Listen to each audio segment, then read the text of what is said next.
బాహుబలి చిత్ర బృందం అంటూ ఎక్కడ చూసినా రాజమౌళితో పాటు ప్రభాస్, రానా, అనుష్క మాత్రమే కనిపిస్తున్నారు.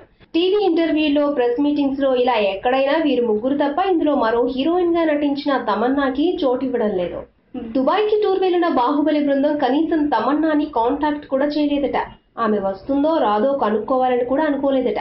ట్రైలర్ లో తన షాట్ ఒక్కటి పెట్టలేదని, పోస్టర్స్ లో కూడా తనకి ఎలాంటి ప్రాధాన్యం ఇవ్వడం లేదని, కనీసం కట్టప్ప పాత్రకి ఇచ్చినంత ఇంపార్టెన్స్ కూడా లేదని ఆమె బాధపడిపోతోంది.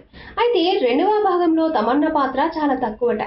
ఆమె ప్రేమ కథ అంతా మొదటి భాగంలోనే అయిపోవడంతో ఇక రెండవ భాగంలో తమన్నాకి పెద్దగా సీన్లు లేవట. కేవలం చివరి యుద్ధ సన్నివేశంలో మాత్రమే తమన్నా కనిపిస్తుందని, అంచేత తనకి ఎక్కువ ఇంపార్టెన్స్ ఇవ్వడం లేదని తెలిసిందే.